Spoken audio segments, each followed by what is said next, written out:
दाऊद अली खान मजबूर हूँ मैं, मगर बेहारा नहीं हूँ। ये समझ लें कि अगर 10 मिलियन इस ड्रामे को देखा जाता है, इस पे 10 मिलियन व्यूज़ आते हैं यूट्यूब पे, तो 5 मिलियन जो इसके व्यूज़ हैं ना, वो इसके ओएसटी की वजह से आते हैं और 5 मिलियन व्यूज़ जो ड्रामे की वजह से आते हैं।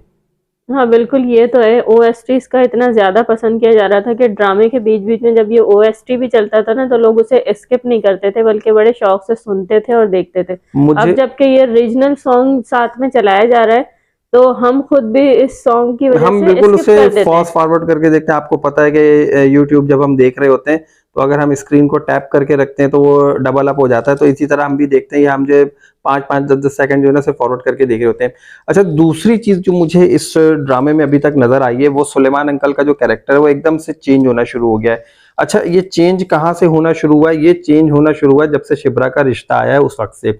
अब मैं आपको ये बताना चाहूँगा कि ये सीन क्या हुआ है। सुलेमान अंकल देखें, ये एक बहुत उसूल पसंद और ऐसे शख्स थे जो गरीबों को बहुत ज़्यादा पसंद किया करते थे, और इन्हें ऐसा ही लगता था कि जो भी अमीर लोग हैं वो खालिसतन हलाल पैसों से अमीर नहीं हुए, बल्कि कहीं न कहीं उनके पैसों में 2 नंबरी शामिल है, और इस वजह से वो अमीर लोगों को पसंद नहीं करते थे। अब यहाँ पर इन्हें अब हम ये भी देख सकते हैं कि ये इनका जो एक बैकग्राउंड है वो पॉलिटिकल रिलेशनशिप इनका रहा है ज़ुबैदा सिकंदर के साथ, और ज़ुबैदा सिकंदर आई थिंक कि उनका जो कैरेक्टर होगा वो ऐसे ही होगा, बहुत उसूल पसंद, तो इस वजह से इन्हें जो है वो बहुत पसंद थी। अब उनके हस्बैंड जब आए तो उन्होंने उनके साथ जो है काम करने से भी मना कर दिया, और अपनी उसूल पसंदी की वजह से एक सरकारी नौकरी करने लगे।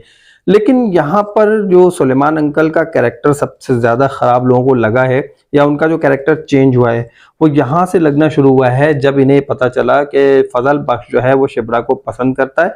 लेकिन यहाँ पर सुलेमान अंकल ने जो है वो क्या कहते हैं, नाइंसाफ़ी की है, इंसाफ नहीं किया है। अच्छा, यहाँ पे एक सीन जो इन्होंने दिखाया था कि शिब्रा और फजल बख्श जब आपस में बात कर रहे हैं और पीछे से सुलेमान अंकल ने सुन ली वो सारी बातें, उन्हें बहुत ज़्यादा बुरा लगता है। तो इस सीन में हमें ये भी हो सकता था कि सुलेमान अंकल जो हैं वो अपनी बेटी जब उससे फजल बख्श से बात कर रही थी, उस वक्त भी आके उन दोनों को भी डांट सकते थे, लेकिन उन्होंने ऐसा नहीं किया, बल्कि उन्होंने अपनी बेटी के जाने का इंतजार किया और फिर उसके बाद मैं यही कहना चाह रहा था कि उन्होंने नाइंसाफ़ी की है। अब उन्होंने किया ये कि उन्होंने इसका पूरा कसूरवार फजल बख्श को ठहरा दिया, और फजल बख्श से ये ना सिर्फ कसूरवार ठहराया, बल्कि ये भी कहा कि भाई तुम्हारी औकात क्या है। भाई अगर औकात की बात है तो इस वक्त जो है सुलेमान अंकल को वो 2 तौलिए की फैक्ट्री वाला बंदा बहुत अच्छा लग रहा है, जबकि अगर औकात ये जो फजल बख्श है, जो कि इनफैक्ट शामिर सिकंदर है, अगर अपनी औकात दिखा दे तो पता नहीं जैसी कई फैक्ट्रीज दिखा सकता है। बल्कि वो तो कह रहा है कि भाई मैं आने वाले वक्तों का प्राइम मिनिस्टर हूँ। और अब आने वाली एपिसोड में हो सकता है कि उनको उसकी औकात पता चली जाए, क्योंकि हम देखेंगे अभी नेक्स्ट एपिसोड का हमने जो प्रोमो देखा है तो उसमें हमें दिखाया गया है कि सुलेमान अंकल जो हैं वो दाऊद सिकंदर के घर पे खड़े हुए हैं और वो तस्वीर देख रहे हैं। ये मुझे एक ट्रैप लग रहा है, अगर मुझसे पूछो तो ये एक ट्रैप लग रहा है, क्योंकि किस तरह मतलब? किस तरह, अब यहाँ पर देखो, यहाँ पर जो है ना दाऊद सिकंदर को ये पूरी स्टोरी पता है, बिहाइंड द सीन हो क्या रहा है, कि वो फजल बख्श बना हुआ है, क्योंकि जो महरीन है उसने आकर सारा कुछ बता दिया सारी है। चीजें तो ठीक खुल है, चुकी हैं अब उसके ये आगे। यहाँ पर दाऊद सिकंदर को और इनकी जो बेगम है उन्हें सारी बातें पता है, महरीन को पता है। सही है। अब होगा ये कि जब इन्हें सारा कुछ अच्छा, पता है। मजे की बात ये है कि अभी ये शामिर सिकंदर के साथ भी गेम कर रहे हैं, उसको भी नहीं बताया इन्होंने कि उनको ये सब कुछ पता है, इसकी हाँ, सारी हकीकत पता है। अब आने वाली जो एपिसोड है उसमें होगा ये कि ये किसी ना किसी तरह सुलेमान अंकल को बुलाएंगे अपने पास, किसी बहाने से कुछ भी बात करने के लिए, कुछ भी कहने के लिए, और यहाँ पर जो है सुलेमान अंकल को उस वक्त झटका पड़ेगा 440 वोल्ट का, जब वो यहाँ पर फजल बख्श की तस्वीरें देखेंगे, इतने सूट बूट में, इतना जबरदस्त बंदा और इतनी सारी तस्वीरें, और ये सारी चीजें जो है ना दाऊद सिकंदर एक जगह छुप कर देख रहा होगा। ये आने वाली जो प्रोमो है ना उसमें मैंने देखा है, और मुझे यही लग रहा है कि आगे सीन यही तो बनना है। आपको इसमें क्या लगता है, दाऊद सिकंदर इनको हकीकत बता देगा कि ये शामिर सिकंदर फजल बख्श है? हाँ, बिल्कुल वो बताएगा, लेकिन वो ये कहेगा कि अभी आपने सिर्फ़ और सिर्फ़ अपने तरीके से कोशिश करनी है कि अपनी बेटी को एक तरफ कर लो। तो यहाँ पर सुलेमान अंकल यही कहेंगे कि ठीक है, मैं अपनी बेटी को एक तरफ कर लेता हूँ, लेकिन मैं अभी आपसे वादा नहीं करता हूँ, मैं कोशिश अपनी पूरी करूँगा। क्योंकि इनका एक सीन दिखाया कि मैं मजबूर जरूर हूँ लेकिन अभी हारा नहीं हूँ, इसका मतलब क्या है? इसका मतलब यही है कि वो मजबूर है अपनी बेटी की ज़िद की वजह से, लेकिन हारा नहीं हूँ। अपनी बेटी को वो किसी न किसी तरह कन्विंस करेंगे कि भाई तुम इस लड़के से शादी मत करो, तुमने गलत चूज़ किया है, अच्छा, और ये आपका कहने का मतलब ये है कि ये जो क्या नाम है उनके वालिद का?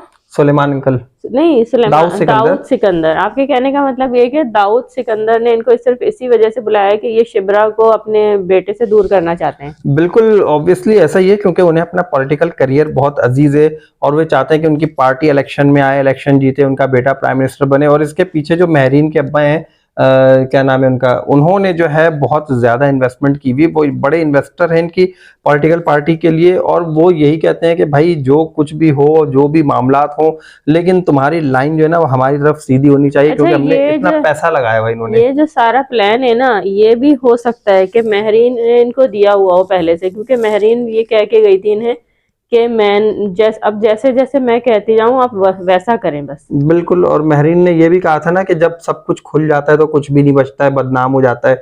तो अब महरीन जो है ना वो इसी तरह बदनाम करने की कोशिश करेगी। अच्छा, यहाँ पर जो अभी प्रीवियस एपिसोड है उसमें कुछ ऐसी चीजें दिखाई गई हैं कि ऐसा लग रहा है कि पता नहीं डायरेक्टर ने कौन सी चवल मारी है। वो एक चवल मारना कहते हैं, एक जो है ना वो कहावत है, तो डायरेक्टर ने बड़ी चवल मारी ऐसा लग रहा है। अब उन्होंने किया क्या, उन्होंने ये किया कि भाई ये दिखाया कि फजल बख्श ने जो है शिब्रा को कॉल की कि भाई तुम मुझसे मिलो, और शिब्रा जो है फजल बख्श से मिलने के लिए चली गई। अब वो कहता है कि भाई तुम मेरे मुर्शिद साईं से मिल लो, एक बार चलो। अब वो लेकर कहाँ जाता है, वो लेकर जाता है अपनी अम्मा की खबर पे, जुबैदा सिकंदर की खबर पे। अब यहाँ पर ये बात नोट करने वाली कि एक बंदा इतने ब्रांडेड सूट पहनकर आपके पास आ रहा है, जो कि कल तक एक मामूली बंदा था जो उमरकोट का रहने वाला था, वो ब्रांडेड सूट पहनकर आ रहा है। शिब्रा को कम से कम इतना सेंस तो जरूर होगा। हाँ, इससे पहले जब वो एक छोटी सी गाड़ी लेकर आया था तब शिब्रा उसकी गाड़ी में हाँ, वो सूट बूट पहनकर आया कर रही थी। था। हाँ, ऑल्टो गाड़ी लेकर आया था वो, और उसके बारे में जो है वो शिब्रा ने उससे कई सवालात पूछना शुरू कर दिए थे कि कौन सी गाड़ी है, किसकी है, कहाँ से लाए हो। तो उसने सब कुछ बताया, भाई दोस्त की गाड़ी है। अब यहाँ पर इतनी बड़ी लैंड क्रूजर में इतनी करोड़ों की गाड़ी में बैठकर आ रहे हो और कोई आगे पीछे नहीं, उससे ये नहीं पूछ रही कि भाई ये किसकी गाड़ी लेकर आए हो। वो बिल्कुल ऐसे आराम से उसके साथ बैठकर आ गई और आगे इतने सुकून से उतरी कि जैसे उसे सारा कुछ पता था। ये सारी चीजें उसके लिए कोई मैटर नहीं करती हैं, ना तो इसकी इतनी ब्रांडेड ड्रेसिंग, ना इतनी महंगी गाड़ी। फिर उसके बाद जो दूसरा सीन दिखाया गया, वो दिखाया गया कि भाई शामिर सिकंदर जो है उसकी एक कब्र उसकी वालदा के बराबर में पहले से रिजर्व्ड है। तो अब वो उसके बारे में सवालात कर सकती थी कि ये क्या है, ये कब्र किसकी है, क्यों है, और इसके ऊपर सिर्फ जो है डेट ऑफ जो बर्थ है वो लिखी हुई है, डेट ऑफ डेथ नहीं लिखी हुई है। तो ऐसी कोई उसने जो है ना वो पूछगछ नहीं की शामिर सिकंदर से, यानी कि फजल बख्श से। और यहाँ पर ये सीन बिल्कुल बड़ा अजीब सा बना दिया डायरेक्टर साहब ने। और लोग इस चीज के ऊपर तनकीद कर रहे हैं, लोग ये कह रहे हैं कि यार ये कैसे सीन बनाया कि शिप्रा ने कुछ पूछा ही नहीं है यहाँ पर। हालांकि वो वैसे तो सारी सच्चाई सुनने के बाद बहुत ज्यादा शॉक हो गई और वहां से चली भी जाती है, लेकिन उससे पहले भी उसको इन सारी चीजों का अंदाजा होना चाहिए था कि ये आखिर इतने अचानक से अमीर इतना कैसे हो सकता है। ये तो पहले ये एक गरीब सा बंदा था, इसके पास तो कुछ था ही नहीं, रहने के लिए भी हमारे ही घर में रह रहा था। बिल्कुल, अब ये सारी चीजें जो है शिप्रा को कम से कम पूछना जरूर चाहिए था, और ये सारी चीजें ऑन रिकॉर्ड जो है ना वो पब्लिक होनी चाहिए थी कि शिप्रा ने इतने सारे क्वेश्चंस किए, फिर वो एक एक करके जवाब देता कि मैं तुम्हें ये भी बता दूंगा कि कपड़े कहाँ से लेकर आया हूँ, ये गाड़ी किसकी है, क्या है, अभी तुम्हें इसका जवाब मिल जाएगा, लेकिन तुम मेरे साथ चलो। ये एक सिनेरियो क्रिएट किया जा सकता था, इस ड्रामे को ऐसे भी लिखा जा सकता था। अच्छा, एक चीज और है इस ड्रामे में जो मैं ये कहना चाहूंगी कि इस ड्रामे को बहुत ही ज्यादा स्लो कर दिया है। हर एपिसोड में बहुत ही कम चीजें जो है वो दिखाई जाती हैं। बस अभी लास्ट एपिसोड में भी सिर्फ हमें यही समझ में देखने को मिला कि बस अभी हकीकत पता चल गई है। अब उसके बाद होना क्या है, क्या होगा, किसी का रिएक्शन कुछ भी अभी तक सामने नहीं आया, वो हमें नेक्स्ट एपिसोड में ही देखने में। अच्छा, मैं ये समझता हूँ कि अभी तक इस ड्रामे में जो केमिस्ट्री दिखा रहे थे वो शिप्रा और फजल बख्श की दिखाए थे, बहुत जबरदस्त चल रही थी। और इसके बाद फिर दूसरा जो पार्ट था इसका वो था कि फजल बख्श और बड़ा कॉमेडियन, एक सीन कॉमेडी सीन चलता रहा ड्रामे में। फिर जो असल फजल बख्श था उसका भी पता चला। फिर जो है यहाँ पर शादी तक मामला ऐसे ही दिखाए गए और मजा आ रहा था देखने में ना, मजा आ रहा था। और जो शिप्रा की जो फुप्पो है उनका भी एक कॉमेडी टाइप का कैरेक्टर इसमें दिखाया गया और ड्रामा बहुत अच्छा चल रहा था। फिर यहाँ पर जो दूसरा पार्ट इसका शुरू हुआ वो थोड़ा सा ट्रेजेडी वाला पार्ट था, जब इसकी सच्चाई आहिस्ता आहिस्ता खुलने लगी। ये पता चलने लगा कि फजल बख्श और शिप्रा का कोई रिलेशनशिप चल रहा है बिहाइंड द सीन, और लोगों पर जो है सारे राज खुलते चले जा रहे हैं। अब यहाँ पर देखने वाली बात यह है कि ये दो पार्ट तो दिखा दिए, अब तीसरा पार्ट मुझे ऐसा लगता है वो पॉलिटिक्स का दिखाया जाएगा। और ये दिखाया जाना चाहिए, क्योंकि जब इतना पॉलिटिकल बैकग्राउंड दिखाया जा रहा है और हमारे मुल्क के एक मशहूर पार्टी से जो है ना इसको तकरीबन स्टोरी को रिलेट कर दिया गया है, तो आगे भी बहुत सारी चीजें दिखाई जाएंगी और पॉलिटिकल इसमें जो एलिमेंट है वो जरूर इसमें शामिल होना चाहिए, जब भी ड्रामे का पता चलेगा। क्योंकि अगर ये पॉलिटिकल एलिमेंट शामिल नहीं होगा तो आगे मैं एक नेक्स्ट रिव्यू देंगे हम, उस रिव्यू में मैं बताऊंगा कि आप लोगों के अब आगे क्या होना, पॉलिटिकल है ना वो बड़ा ही पॉजिटिव जाने वाला है ये जितना भी ड्रामा है, और ये पॉलिटिक्स की वजह से ही जाएगा। तो नेक्स्ट रिव्यू को जरूर देखिएगा। और अभी जो नेक्स्ट एपिसोड है उसके बारे में आपको सनिया बताएंगी कि क्या होने वाला है। अच्छा, नेक्स्ट एपिसोड में अभी एक चीज और भी हमें दिखाई जाएगी कि फजल बख्श और शिबरा का जो है वो भी मुलाकात होगी। शिबरा फजल बख्श से फजल बख्श तो नहीं कहेंगे, अब शामिर सिकंदर से मिलने जाएगी। और वहां पर भी हम ये देखेंगे कि अब जो, क्योंकि शिबरा जो है वो शामिर सिकंदर से मोहब्बत तो करने ही लगी है, तो पहले जिस तरह से इसका एक रवैया थोड़ा सा सख्त हुआ करता था, तो अब इसका रवैया इसके साथ सख्त नहीं होगा बल्कि थोड़ा सा दुख में शामिल होगा, क्योंकि ज़ाहिर है इसके सामने ये हकीकत खुली है, तो इसको थोड़ा अफसोस ज़रूर है कि मुझसे इतना छुपाया क्यों गया। लेकिन यहाँ पर शामिर ने बता दिया, यानी कि फजल बख्श ने बता दिया कि भाई मेरी नीयत बिल्कुल साफ थी, मेरी नीयत कोई ऐसी खराब नहीं थी, और ये जो कुछ मैंने किया वो सिर्फ और सिर्फ अपनी मोहब्बत को पाने के लिए किया है। तो इसमें अब ये देखेंगे हम कि ये इससे पिछली जो इसने बहुत सारी इससे बातें की हैं शिबरा से अपनी और इसके दरमियान, दोनों के दरमियान जितनी भी बातें हुई हैं, तो उसी हवाले से इससे सवाल भी करेगी कि पहले तुमने मुझसे जो कहा था कि अब तुम दोबारा कह सकते हो। कौन सा जुमला कहा था उसने? वो यही कहा था ना कि कुछ लोग बहुत मासूम होते हैं, तो वो इस तरह का कोई जुमला उसने कहा था। तो वो दिखा देते हैं ना अभी ये। हाँ, अभी आप लोग ये क्लिप देख लें, आपको पता चल जाएगा कि क्या कहा था। कि मासूम लोग अभी भी जिंदा है। आज भी इसी एतमाद के साथ अपने लिए बात कह सकते हो? क्योंकि वो बात अपने लिए नहीं कही थी, तुम्हारे लिए कही थी। अच्छा, एक चीज और मैं यही कहना चाहूंगी कि इसकी आने वाली जो नई एपिसोड होगी ना, उसमें हमें एक सीन और भी दिखाना चाहिए इन लोगों को। वो ये होगा कि सुकैना जो कि शुरू से आखिर तक सुकैना के बारे सारी में चीजें नहीं मैं बता रहा हूँ। सुकैना जो शुरू से सारी सच्चाई जानती है, शामिर सिकंदर को भी नहीं, अब मैं जानती है, बता रहा हूँ। फजल बख्श को भी देखा अब मैं उसने। बता रहा हूँ सुकैना के बारे में। मैं कहता हूँ कि अल्लाह की पनाह है, इतनी बड़ी सेल्फिश लड़की मैंने आज तक नहीं देखी है। इसके सारे काम शामिर सिकंदर यानी कि फजल बख्श ने करके दिए हैं। उसकी शादी करवा दी है, उसके फुप्पो को उठा के धमकी दी है, उसके जो होने वाले हस्बैंड को उठाकर धमकी दी। यार, शादी का एक एक रुपया का जो खर्चा था ना वो तक दे दिया।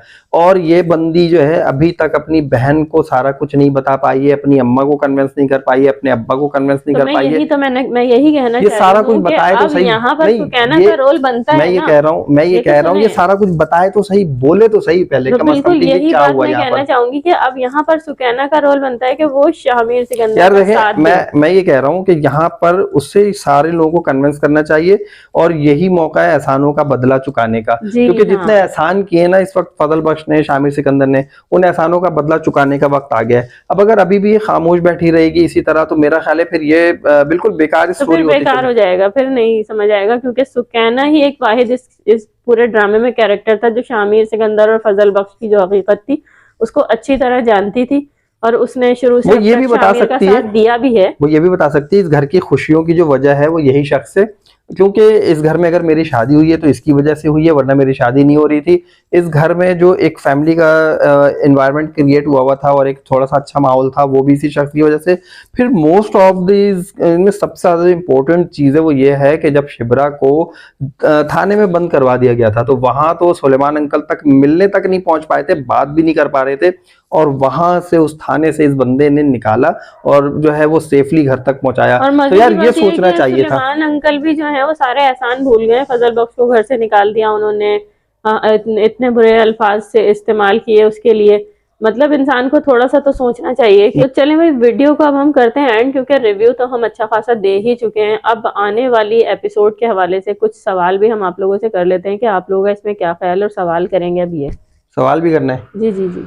अच्छा चले भाई, आप लोग जल्दी से 2 सवालों के जवाब दीजिएगा। ज्यादा आप लोगों को मैं जो है मैथमेटिक्स में नहीं डाल रहा हूँ, ना केमिस्ट्री में डाल रहा हूँ। पहला सवाल आप लोगों से ये है कि जो सुलेमान अंकल हैं उनका रोल आप लोगों को अब पॉजिटिव लग रहा है या नेगेटिव लग रहा है, इसका जवाब दीजिएगा। और दूसरा सवाल आप लोगों से ये है, कमेंट करके आप लोगों ने बताना है कि जो सुकैना है अब उसका क्या किरदार होना चाहिए। तो इन 2 सवालों के जवाब दीजिए, जिसका जवाब सबसे अच्छा होगा हम नेक्स्ट वीडियो में उसके नाम के साथ आप लोगों के कमेंट शो करेंगे। तो हमें दीजिए अब इजाजत, नेक्स्ट रिव्यू तक के लिए अपना बहुत ख्याल रखिएगा। अल्लाह हाफिज।